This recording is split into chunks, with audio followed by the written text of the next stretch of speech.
गुरु प्राण मैं आज भक्त करूँ आपको यम मार्ग में स्थित बैतरणी नदी का वर्णन। पाप कर्मों से घोर बैतरणी में निवास।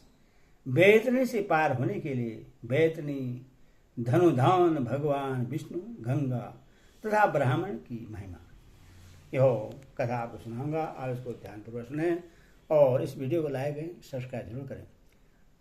कथा सुनिए। गुरु ने कहा, हे देव देवेश महाप्रभु, अब आप परम कृपा करके दान के महात्म्य और बैतरणी के प्रमाण का वर्णन करें। श्री कृष्ण ने कहा, हे ताक्षरी, यमलोक के मार्ग में जो बैतरणी नाम की महानदी है वह अगाध दुस्तर और देखने मात्र से पापियों को महाभयभीत करने वाली है। वह पीप और रक्त रूपी जल से परिपूर्ण है। मांस के कीचड़ से परिव्याप्त एवं तट पर आए हुए पापियों को देखकर उन्हें नाना प्रकार से भयाक्रांत करने वाले स्वरूप को धारण कर लेती है। पात्र के मध्य में घी की भांति बैतरणी का जल तुरंत खोलने लगता है। उसका जल कीटाणु एवं वज्र के समान सूंड वाले जीवों से व्याप्त है। सूस, घड़ियाल, वज्रन तथा अन्य हिंसक एवं मांस भक्षक जलचरों से वह महानदी भरी हुई है। प्रलय के अंत में जैसे 12 सूर्य उदित होकर विनाश लीला करते हैं, वैसे वे वहां पर भी सदैव तपते रहते हैं, जिससे उस महाताप में वे पापी चिल्लाते हुए करुणा विलाप करते हैं।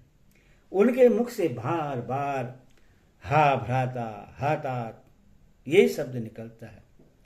वे जीव उस महान भयंकर धूप में इधर उधर भागते हैं, उस दुर्गंधपूर्ण जल में डुबकी लगाते हैं और अपनी आत्मगलानी से व्यथित होते हैं। वह महान नदी चारों प्रकार के प्राणियों से भरी हुई दिखाई देती है। पृथ्वी पर जिन लोगों ने गोदान किया है, उस दान के प्रभाव से वे उससे पार कर जाते हैं। अन्यथा जिनके द्वारा यह दान नहीं हुआ है, वे उसी में डूबते रहते हैं। जो मूढ़ मेरी आचार्य, गुरु, माता पिता एवं अन्य वृद्धजनों की अवमानना करते हैं, मरने के बाद उनका वास उसी महानदी में होता है। जो मूढ़ अपनी विवाहिता, पतिव्रता, सुशीला और धर्मपरायण पत्नी का परित्याग करते हैं, उनका सदैव के लिए उसी महाखिनौनी नदी के जल में वास होता है। विश्वास में आए हुए स्वामी, मित्र, तपस्वी, स्त्री, बालक एवं वृद्ध का वध करके जो पापी उस महानदी में गिरते हैं, वे उसके बीच में जाकर करुण विलाप करते हुए अत्यंत कष्ट भोगते हैं। शांत तथा भूखे ब्राह्मणों को विघ्न पहुंचाने के लिए जो उसके पास जाता है, वह प्रलय प्रयत्न कृमि उसका भक्षण करते हैं। जो ब्राह्मण को प्रतिज्ञा करके प्रतिज्ञात वस्तु नहीं देता है अथवा बुलाकर जो नहीं है ऐसा कहता है, उसका वही बैतरणी में वास होता है। आग लगाने वाला, विष देने वाला, झूठी गवाही देने वाला, मद पीने वाला, यज्ञ का विध्वंस करने वाला, राजपत्नी के साथ गमन करने वाला, चुगलखोरी करने वाला, कथा में विघ्न करने वाला, स्वयं दी हुई वस्तु का अपहरण करने वाला, खेत मेट और सेतु को तोड़ने वाला, दूसरे की पत्नी को प्रदर्शित करने वाला, रस विक्रेता तथा वृक्ष लीपति, ब्राह्मण, प्यासी, गायों की बावली को तोड़ने वाला, कन्या के साथ व्यभिचार करने वाला, दान देकर पक्षपात करने वाला, कबीला का दूध पीने वाला, शूद्र तथा मांस भोजी ब्राह्मण, ये निरंतर उस बैतरणी नदी में वास करते हैं। कृपण, नास्तिक और शूद्र प्राणी उसमें निवास करते हैं। निरंतर असहनशील तथा क्रोध करने वाला, अपनी बात को ही प्रमाण मानने वाला, दूसरे की बात को खंडित करने वाला, नित्य बैतरणी में निवास करता है। अहंकारी, पापी तथा अपनी झूठी प्रशंसा करने वाला, कृतघ्न गर्भपात करने वाला बैतरणी में निवास करता है। कदाचित भाग्य योग से यदि उस नदी को पार करने की इच्छा उत्पन्न हो जाए तो तारने का उपाय सुनो। मकर और कर्क की संक्रांति का पुण्यकाल व्यतीत पात योग, दिनों दिन सूर्य चंद्र ग्रहण, संक्रांति, अमावस्या अथवा अन्य पुण्य काल के आने पर श्रेष्ठ दान दिया जाता है। मन में दान देने की श्रद्धा जब कभी उत्पन्न हो जाए वही दान का फल है, क्योंकि संपत्ति अस्थिर है, शरीर अनित्य है और धन भी सदा रहने वाला नहीं है। मृत्यु सदा समीप है, इसीलिए धर्म संग्रह करना चाहिए। अनित्यानि शरीराणि विभो नैवं शाश्वतः नेदं सन्निहितो मृत्यो कर्तव्यो धर्म संग्रह। काली अथवा लाल रंग की शुभ लक्षणों वाली बैतरणी गाय को सोने की सींग, चांदी के खुर, कांस्य पात्र की दोहनी से युक्त दो काले रंग के वस्त्रों से आच्छादित करके सप्तधान्य समित करके ब्राह्मण को निवेदन करें। कपास से बने हुए द्रोणाचल के शिखर पर ताम्र पात्र में लोहदंड लेकर बैठी हुई स्वर्ण निर्मित यम की प्रतिमा स्थापित करें। शोधन बंधनों से बचकर यशोदंड की ओर नौका तैयार करें। उसी से सूर्य से उत्पन्न गौ को संबंध कर दें। इसके बाद छत्र, पादुका, अंगूठी और वस्त्र आदि से पूज्य श्रेष्ठ ब्राह्मण को संतुष्ट करके जल तथा कुश के सहित इस मंत्र का उच्चारण करते हुए वह बैतरणी गौ उससे दान में समर्पित करें। हे द्विश्रेष्ठ, महाभयंकर बैतरणी नदी को सुनकर मैं उसको पार करने की अभिलाषा से आपको यह बैतरणी दान दे रहा हूं। हे विप्रदेव, गौएं मेरे आगे रहें, गौएं मेरे बगल में रहें, गौएं मेरे हृदय में रहें और मैं उन गायों के बीच में रहूं।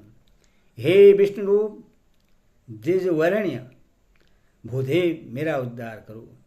मैं दक्षिणा सहित यह बैतरणी गौ आपको दे रहा हूं, आप मेरा प्रमाण स्वीकार करें। इसके बाद सबके स्वामी धर्मराज की प्रतिमा और बैतरणी नाम वाली उस गौ की प्रदक्षिणा करके ब्राह्मण को दान दें।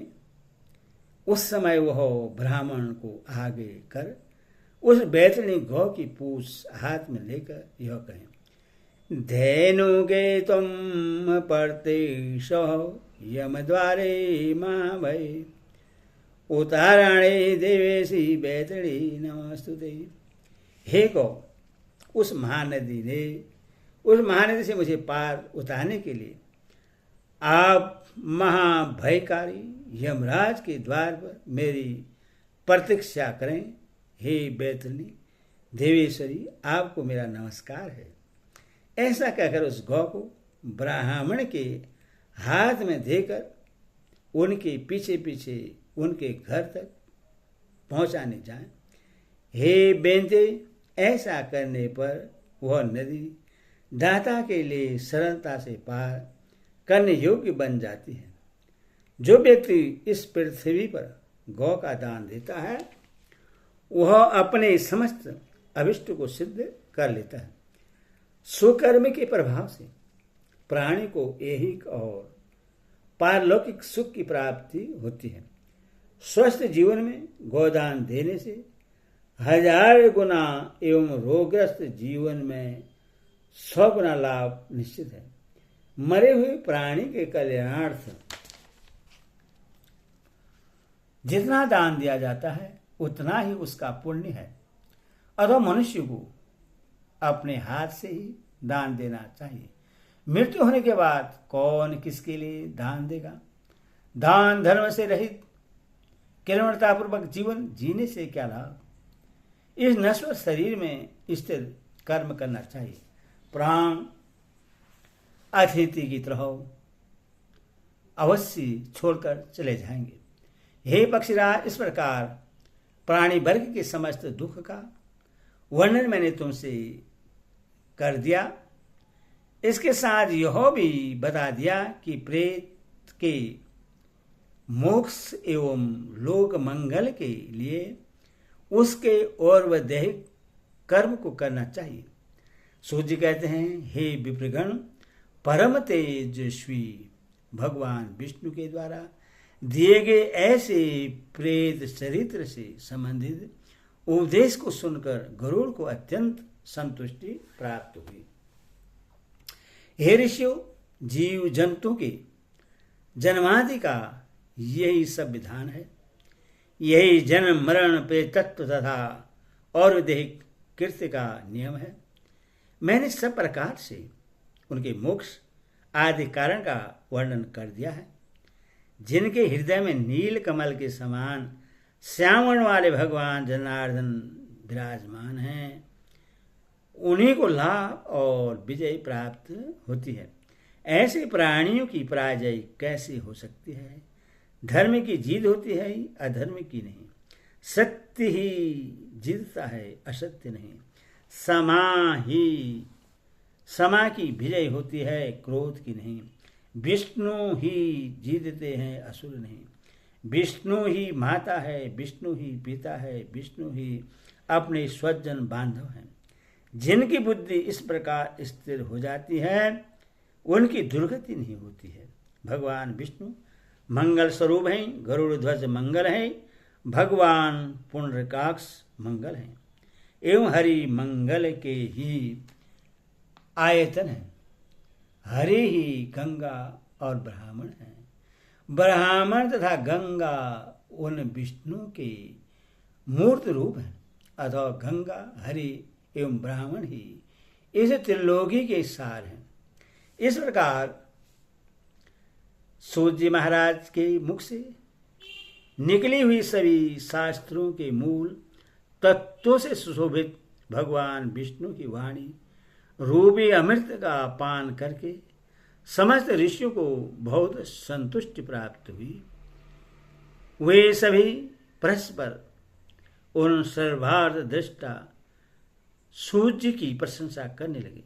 सौनक आदि मुनि भी अत्यंत प्रसन्न हो गए।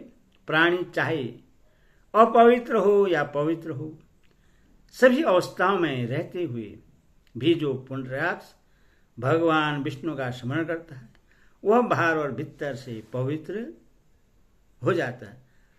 अहो पवित्रो वा सर्वावस्था गतो विवा यहो स्मेर पुंडरीकाक्ष सह बर्हांत शुचि हो। हरि ओम तत्सत्। हरि ओम।